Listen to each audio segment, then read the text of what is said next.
Hello everyone and welcome in today's PECB webinar. My name is Gzim and I am the account manager for security portfolio at PECB, also the organizer of this webinar.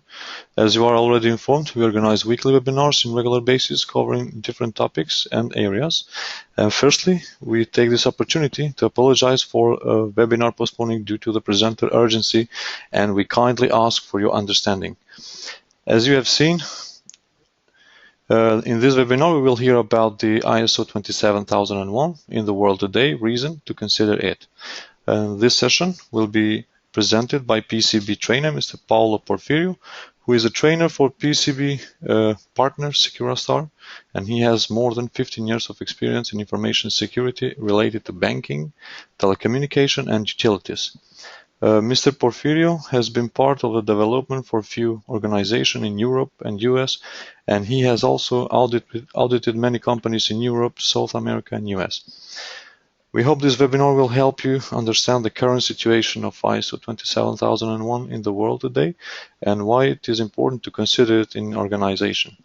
If you have any question, you can write them in question box in right-hand control panel, or you can use the option to raise your hand and we will answer to all of them accordingly. Please, Paulo, you may start now.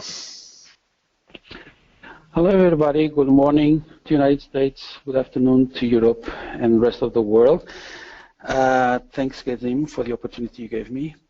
So I chose this topic because information security is a very hot topic in the world today, and sometimes I get emails from my clients asking if I know how many certifications are there in the world, and questions that around 27001 because they are interesting, and so therefore I prepared a presentation for you guys to talk a little bit about this topic. So our agenda is going to be a little bit of the big picture of how the world looks like in terms of ISO 27001 certifications worldwide, and if you are thinking about, you're considering about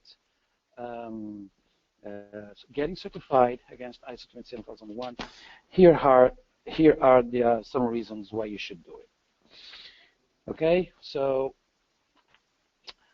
now as you can see, this is the distribution of 27001 in the world today. You can have, we have a very dark area in Asia, Southern Asia, countries like China, Indonesia, Singapore, Malaysia, Japan, and even Australia.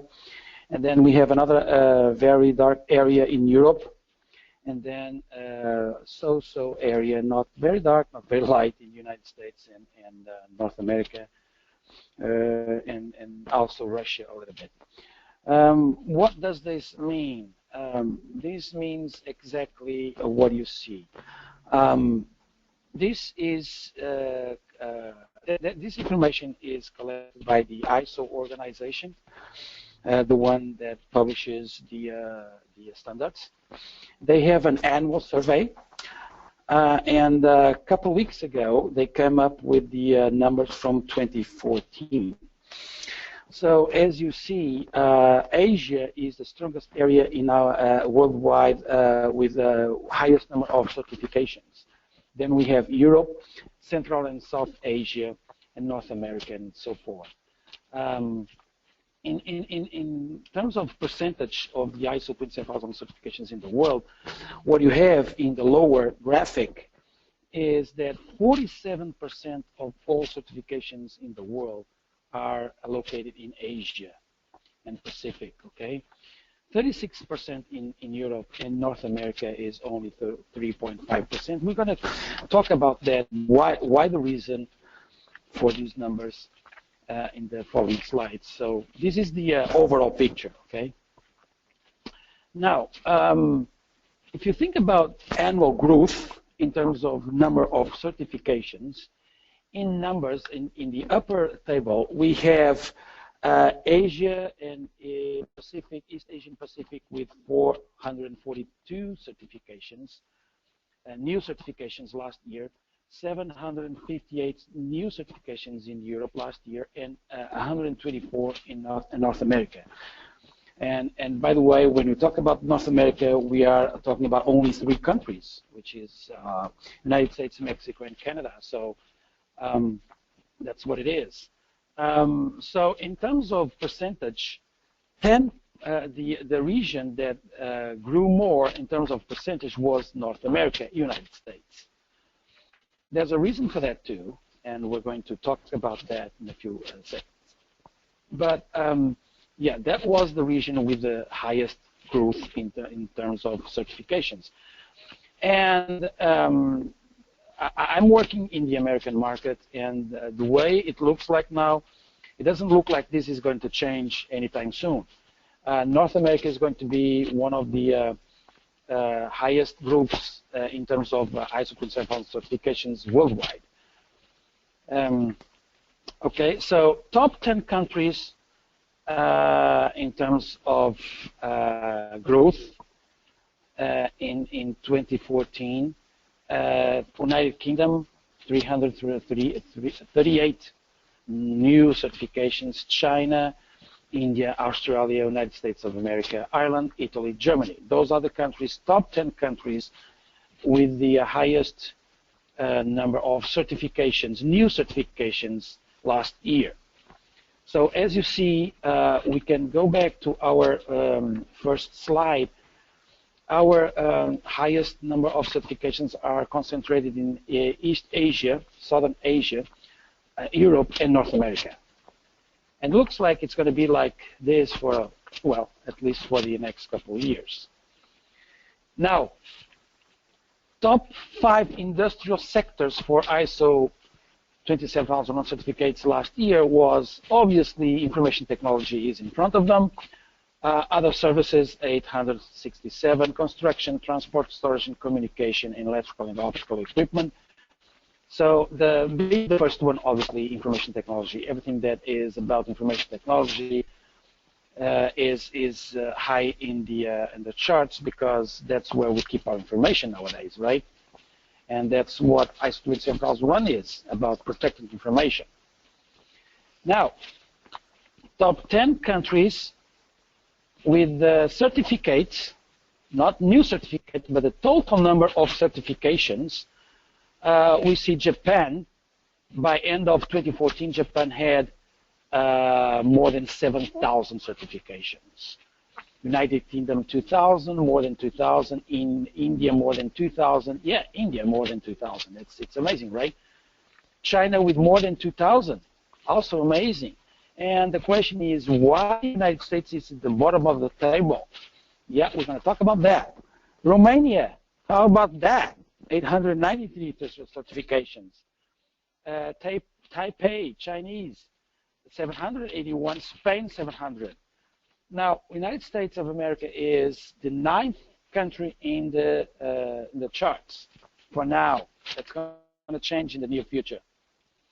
Now, the question, why only 664 certifications in the United States?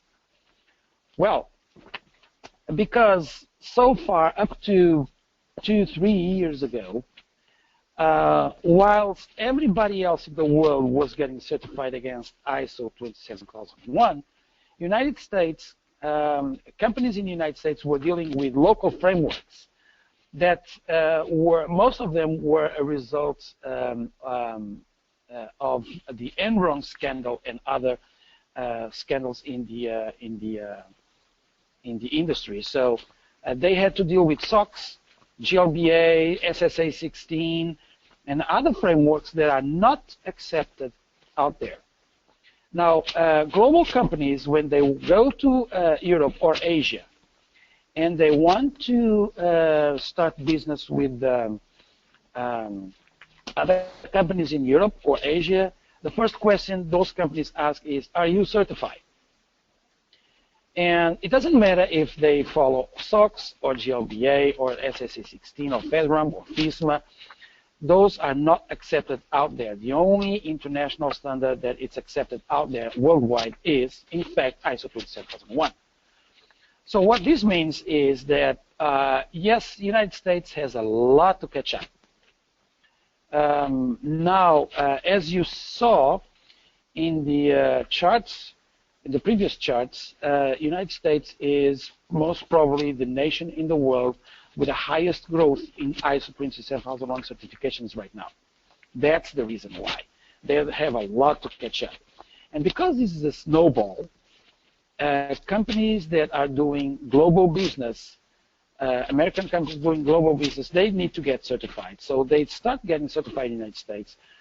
Then other companies, because they provide service to those companies that are already certified, they don't have any other option unless getting certified. Because if they want to provide service to companies like Google or Amazon or Microsoft or other big companies out there, it's a request, it's a requirement, it's not an option. And so they need to get certified in order to provide service to those big companies. And when they get certified, then they are going to start requesting their service providers to get certified themselves. So this is a snowball. And what I'm foreseeing in this near future is that ISO 27001 is going to continue to grow in the United States a lot for the next couple of years or so. Because what I think is that in about 4 or 5 years, the United States will be in the top of the charts. Now, why ISO 27001? Why should you do it? Now, if you deal with any kind of information that you want to protect, like customer data, or IP, like source code, or plans, or business plans that are very important to you, or you have patents you need to protect, or very serious information, or PII, or you're required to protect any kind of information by the laws in your country, then you need to consider ISO 27001. It's a framework, it's a tool, it's not a set of controls. That's what makes it different from other frameworks like SOX, SA16, or FISMA, or FedRAMP. They provide controls and only controls. So ISO 27001, along with the controls, ISO 27001 provides a tool, a management system. It's based on quality systems, all right, the famous PDCA, Plan, Do, Check, Act. So it's a system that improves itself. So that's the difference between, the major difference between ISO 27001 and other control frameworks out there. Why you should consider, well, you're not safe. If you think your systems are secure, think again. Now, everybody remembers from what happened in 2014. Just to mention a few examples. Sony Pictures, major online attack.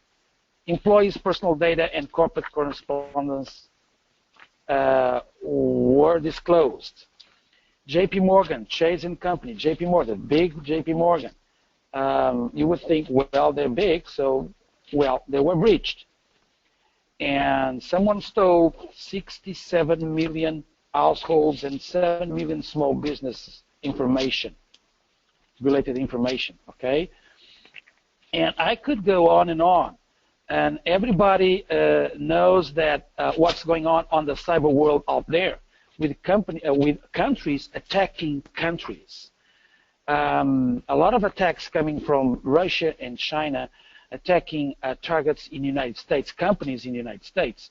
Now, the main reason for the disadvantage is that one of the reasons is that internet is very regulated in those countries, not as free as in the United States, and United States way more services and products and companies are exposed in the internet way more in high vast numbers than in China and Russia. So they have more targets to attack. By the way, it's not only coming from Russia and China, obviously. It's coming from other countries as well, but nowadays it's a very serious issue. Now, IBM issues an annual survey that they put in place with in conjunction with the Parliament Institute and around data leakage, data breach, and what is the cost of a data breach in a company. Now, this is the information from ISO 2014. 350 companies in 11 countries were attacked, and they were interviewed. They were accounted for this survey. About 3.79 million is the average total cost of a data breach. $3.79 million. 23% increase in total cost of data breach since 2013. Almost a quarter of the cost that data breach cost around the world has increased since 2013, 1 year. $154 is the average cost per lost or stolen record. So if you have 2 million records, well, just multiply. 12% increase in per capita cost since 2013. It's a lot from 2013 to 2014, just 1 year. Now, these are the 3 major reasons contributing to a higher cost of data breaches in 2015. Cyber attacks, yes, they're increasing. Frequency. The money that goes in the underworld, in the cyber criminal world, is more than the old businesses of weapons and drugs combined. The consequences of lost business are having a greater impact on the cost of their breach. The market is highly regulated. If you disclose PII, private data, to the market, you are most probably going to be sued by a lot of clients out there that are going to be pissed. So data breach costs associated with detection and escalation are increasing a lot. Okay, this is the overall picture. Now, hackers and criminal insiders cause the most data breaches, right? Insiders, yes. This is something that companies should be aware of. There's a lot of problems caused by insiders. That's the main reason being, well, they're already there. They don't need to go through all those firewalls, IPS defenses that are in the perimeter. They are in the network already. They know the network. They are familiar with the network controls. 47% of all breaches in this year's study were caused by malicious or criminal attacks. It's a lot of money out there, and they want it. The loss of customers increases the cost of data breach, obviously. If you have a data breach and you disclose customer information, yeah, you're going to lose customers. And you're going to face, most probably going to face some lawsuits or any legal actions against you. Because in most of those countries, in Europe, in the United States, in Asia, private information, private data is protected by law. So, on the other hand, business continuity management plays an important role in reducing the cost of data breach. You've got to be prepared. You've got to have a BCP in place to make sure that you don't die, your business doesn't shut down when something happens. Now, main reasons for you to worry. Cyber terrorism. Yes, it's out there. Cyber wars. It's out there. It's a fact. Cybercrime, again, surpasses all weapons and drugs businesses, okay, in the internet. So there's a lot of resources out there scanning you and trying to target you. Most of all, they go after your information. But not only. Some other threats out there you may face are virus. Yeah, it can be annoying, can be disruptive, can destroy your information. Spam, spyware, Trojan horses, worms, phishing, identity theft, and ransomware. Identity theft and ransomware are the main issues right now. Ransomware, for those who are not familiar with, is for some reason you click on a link, or somebody plugs a pen drive infected with some ransomware, and if that piece of software installs itself in your network or in your PC, it encrypts an area of your disk or the whole disk, and you'll be contacted by someone saying, okay, I'll give you the key to unencrypt your data if you pay me whatever, some dollars. That's what ransomware is. They prevent you from accessing your data unless you pay a lot of money. Okay, that's what ransomware is. Identity theft is an issue also. They can steal your identity and ask for checks, credit cards in your name, whatever, you name it. So it's a problem as well. Now, what about compliance in terms of, depending on the country you are in, there are laws.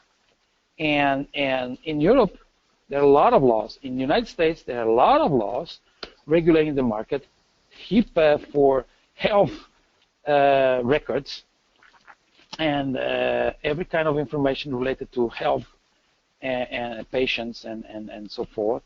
PCI DSS for the payment industry, credit cards, payments, and all that stuff. Legal regulatory requirements in terms of what you need to comply with in encryption laws, and FedRAMP for the United States. Some companies need to comply with that. Data privacy, yes, data exportation. Safe harbor is dead. European Union is coming up with new laws to protect private data, and everything indicates that it's going to be more tightened than the previous one. So you need to abide with all these laws, legal requirements, contractual requirements.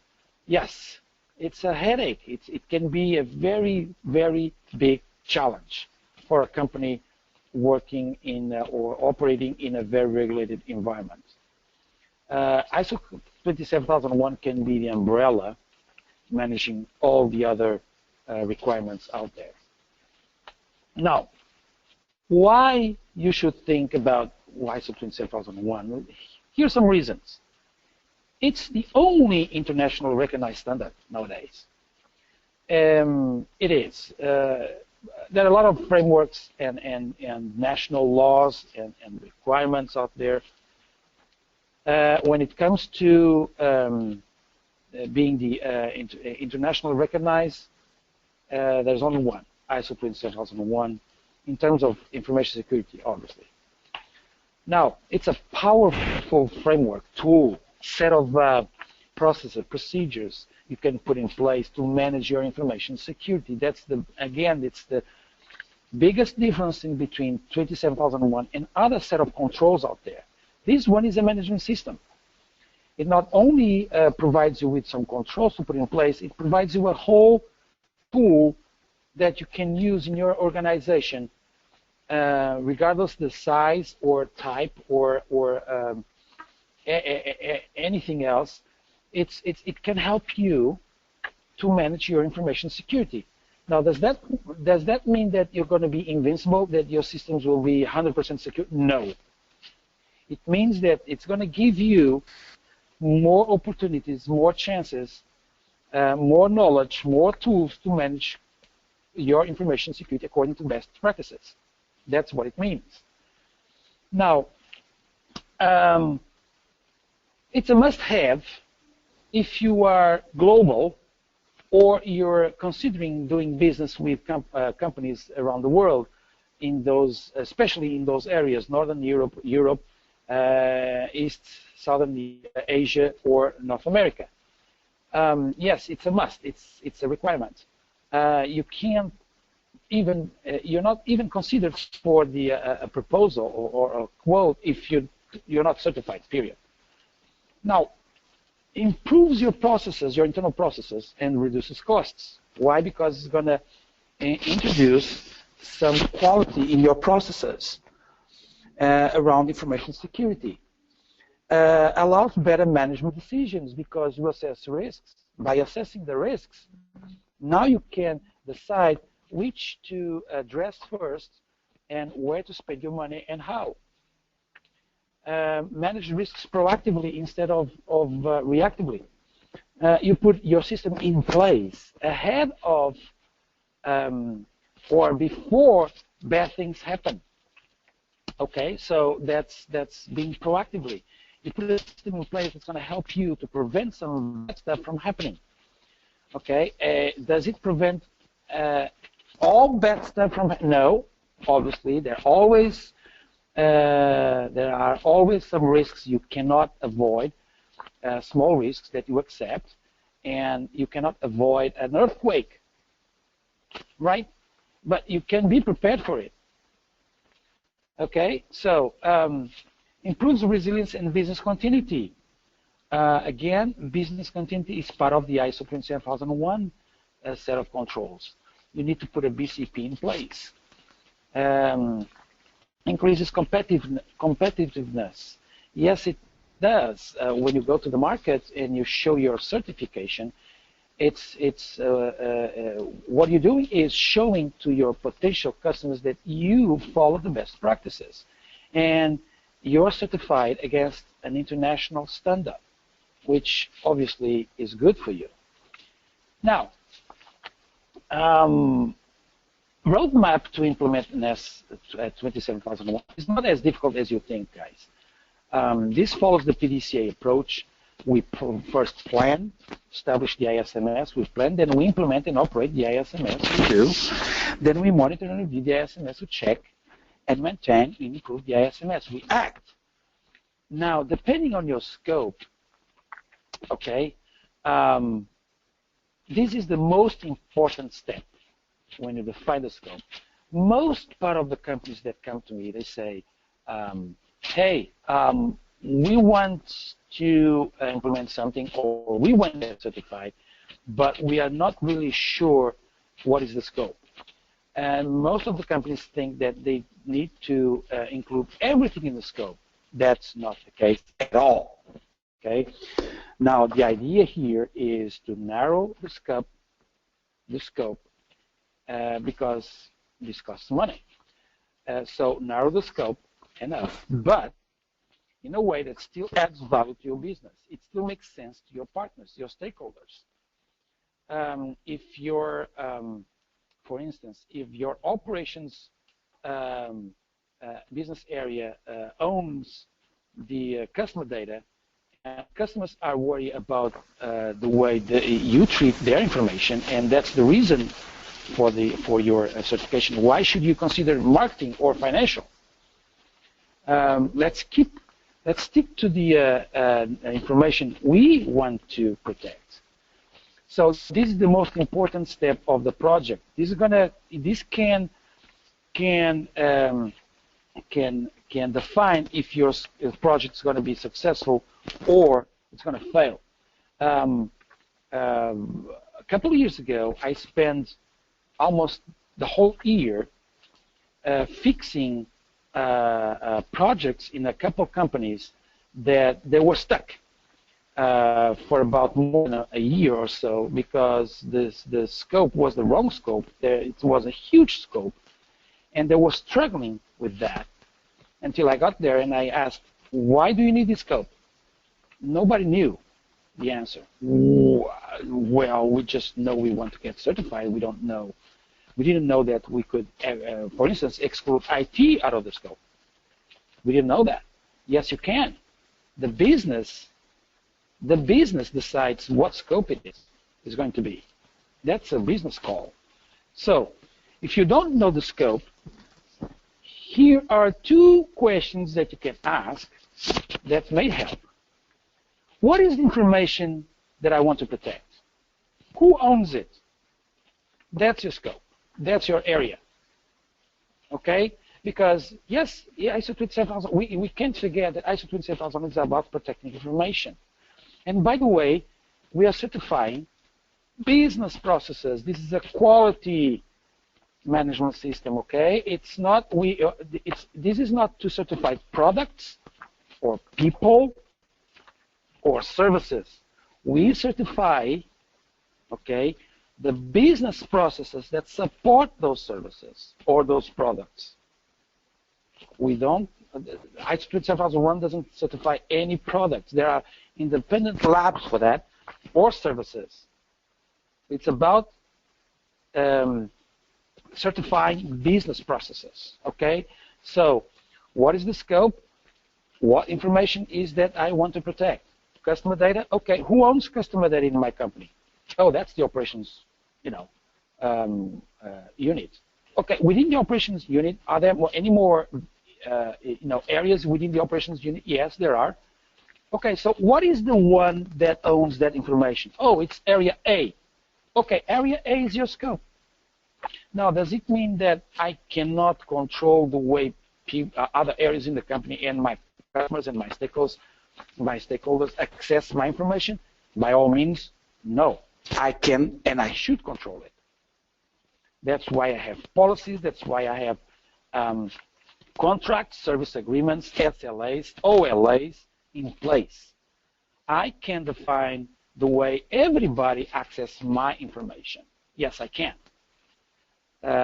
So this is a very important step. Now, number 2, get commitment and leadership. Without it, don't even think about it. Top manager must be included, must be committed with this project. Otherwise, forget about it, spend your money somewhere else because this is not going to work.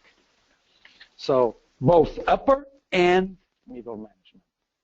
Upper to sponsor, to lead the process, and middle management because they are going to be the managers implementing the controls in the field. We're talking about the scope, within the scope of the certification, okay?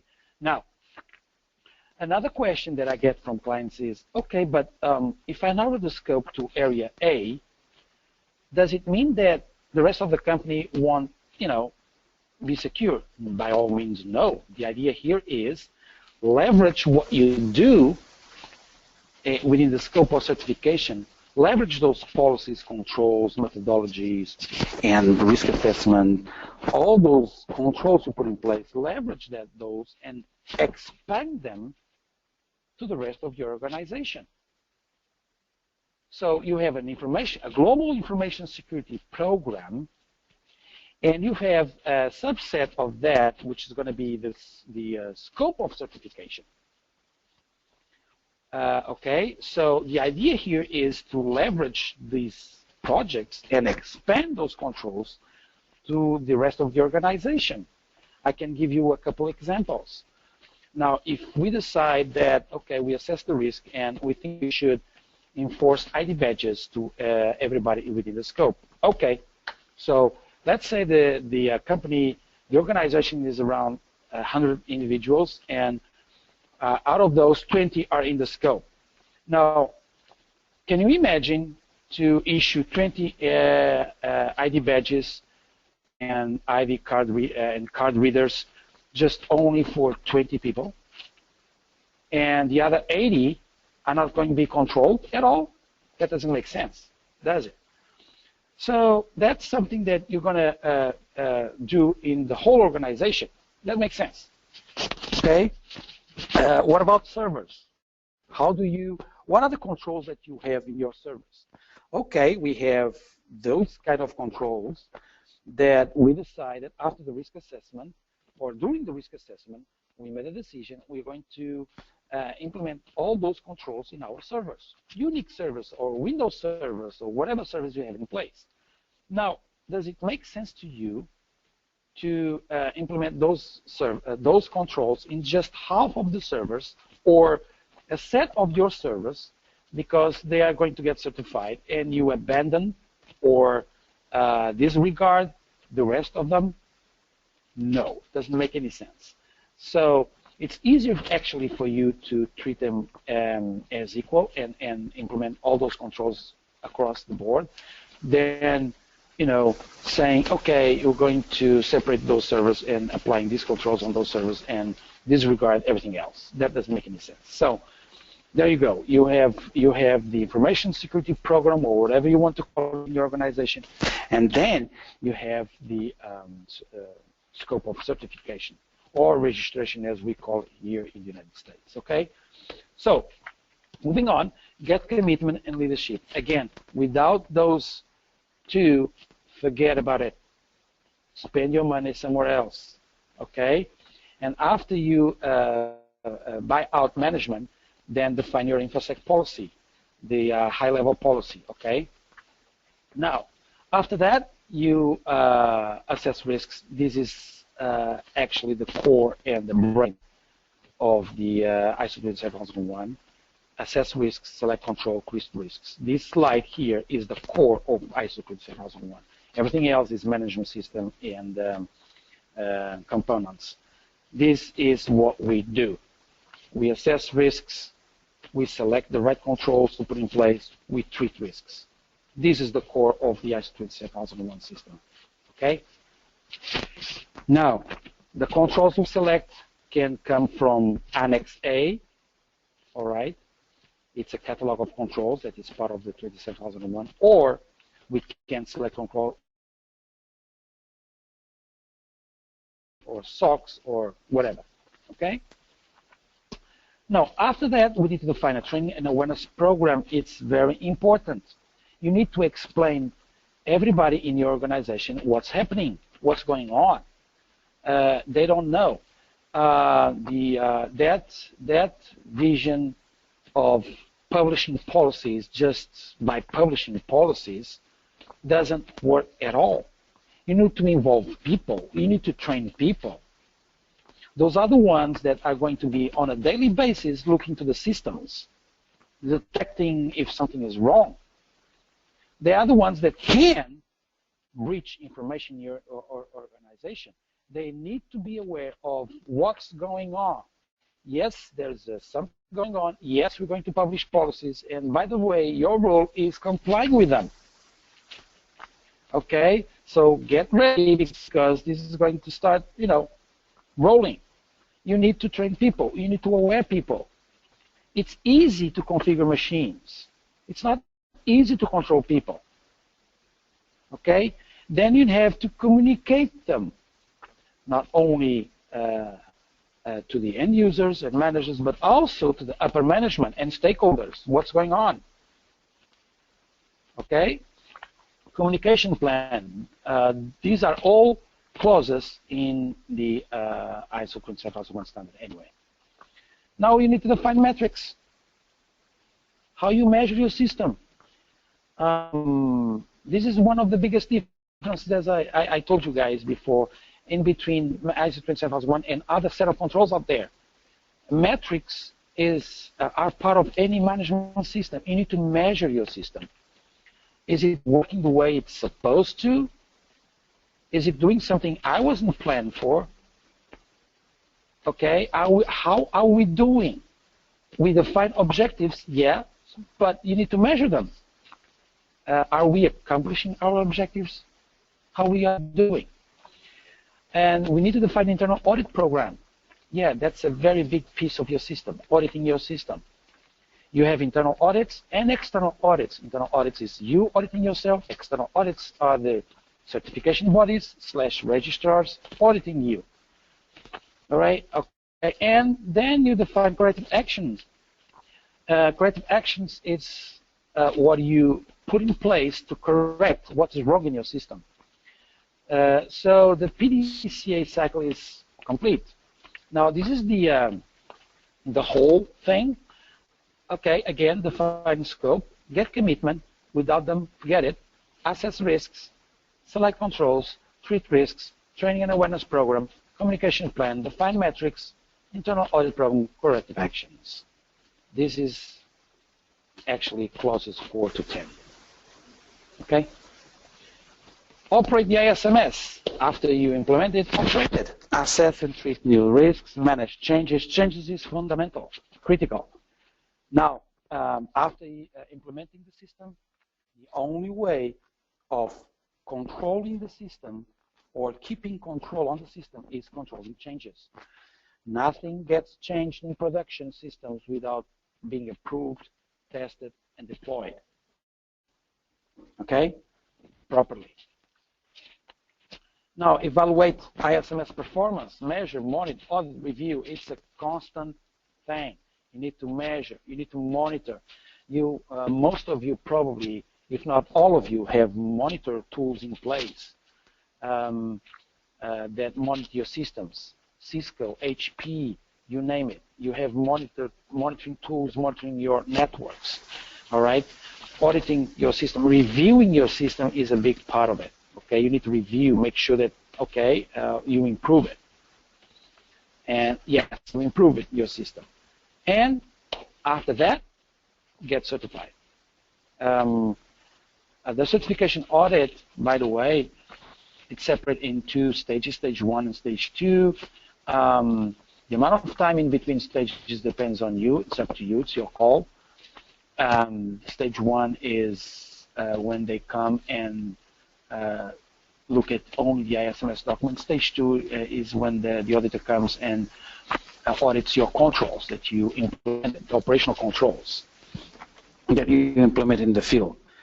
So depending on your scope, if you have a reasonably small scope, this process from day 1 until certification can take up to 5-6 months, including 2-3 months to generate records. Okay, and including the audits, obviously. So it's not as difficult and as expensive as you might think. Last slide is about an ISMS managed software that SecurityStar developed that can help you guys to manage your ISMS. It manages sections 4 to 10. You can use it to help you managing compliance or governance with other legal requirements out there like PCI or HIPAA or FedRAMP or others. It manages tasks for you. It has a whole risk assessment model based on 27005. It's low-cost, affordable software. You can have a free 15-day trial. It's based on Amazon Web Services, so you can have it from anywhere in the world. You only need a web browser. I think you guys should take a look at it. All right. And that's it. Now I think we can, Gazim, I think we can open the session for questions. Yes, Paulo. We have a few questions, so I will read to them, and you will be able to respond. I think many of them we have gone through, but we need just to give a specific answer to any of them. The first one is when talking about ISO certified, is it a whole company and all of its processes that count here, or do companies also count if they have one small piece or processes certified? That's a good question. The scope of the certification is whatever the business decides. So it's very rare that the whole company gets certified, unless it's a very small company with literally 10 to 12 people. Other than that, there's no reason why you should certify the whole company. Why? Because first of all, it doesn't matter for your customers if you certify your, marketing area or your sales area or your financial area. They don't care. So you can if you want to, but it doesn't. The ROI, the return of investment, is very, very low. So again, you should focus on the area that owns the piece of information you want to protect, and that's your scope. You can exclude everything else in the company. And how can you do that? Okay, for ISO 27001, everything that is out of the scope is considered an interest party. Now, how do you control internal departments like HR, IT, facilities, software development? You control them with OLAs. You define the policies and controls in your system, and you basically tell them, hey, if you want to access my information, these are the policies you need to comply with. Hey, if you are going to provide service to me, for instance, IT, you're out of the scope, IT is out of the scope, but IT provides service to the scope. Okay, this is how, and you define an OLA, operational level agreement, which is the only difference between the OLA and the SLA, you define it with your providers, with your external providers, is the clause and legal stuff. The level of service is what you get. You define an OLA document in between you and IT, for instance, with the service they provide and the level of service you expect them to provide. And you measure those services. Consider them as an external provider.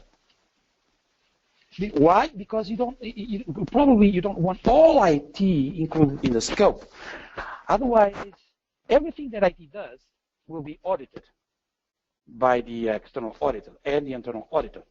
And the chances of failing are going to be, higher.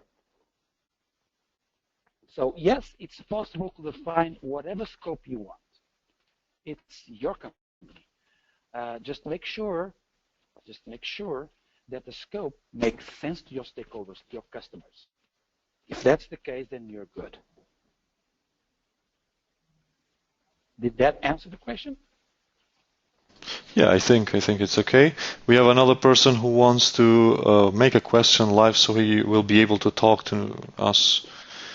Okay, Tim, you can go on with question. Thank you, Xim, and thank you, Paulo, for this presentation. My question is, knowing that the recent updates on the ISO 27000 family of standards have been quite developed recently, knowing the ISO 27002, now 27032 and 35, what do you think the future of these standards will be, and will the ISO 27001 standard be affected by this? Each management system has its own family of standards. It's the same thing with 9001. 27000 is the terms and references. Then we have 27001, which is the standard, the requirements. You have 27002, which is a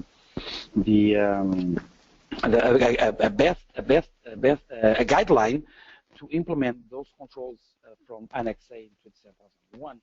Then we have 27003, which is a guideline on to implement the whole thing. Then you have 27004, which is metrics, how you can implement and manage a measuring program in your company. Then you have 27005, which is the methodology for the risk assessment. And by the way, why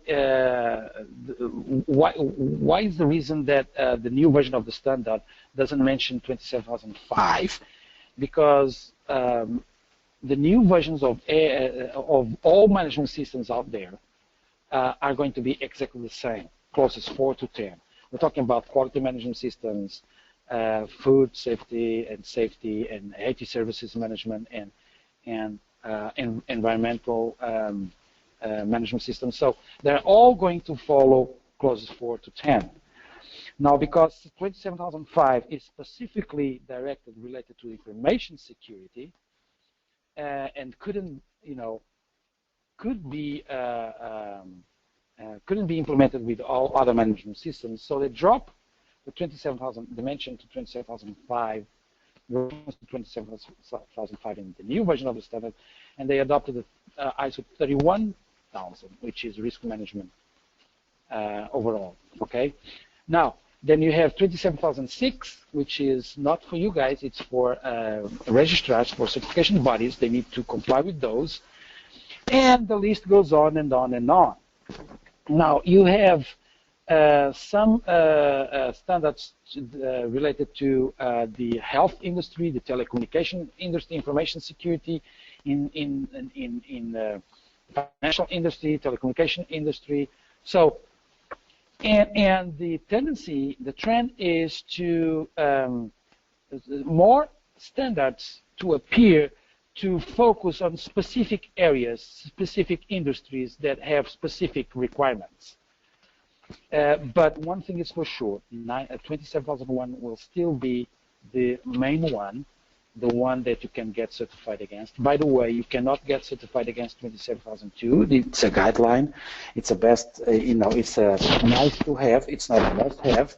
A lot of clients contact me asking, how can I get certified against 27002? You can't. You can get certified against 27001, not against 27002, because it's not a set of requirements. It's a guideline. So 27001 will still be the main one with the requirements against which companies can get certified. I hope I answered your question. Okay, Paulo, we have another question. It says, according to any surveys and information you might have, which sector is mostly threatened for information theft? Well, we have, as we saw in my slides, at least this is the situation in the US. Most part of the companies out there, they ask you for everything you can imagine. Name, address, social security number, everything for you to be a customer or register online. So they all have sensitive information, all sectors. Obviously then you have more sensitive sectors than others, like the financial industry and the banking industry. They have credit cards, right? And the health industry, they have health information, health records. You don't want them to be disclosed. So, but criminals out there are after any kind of information they can get their hands on. But yes, mainly credit cards and health records and private information.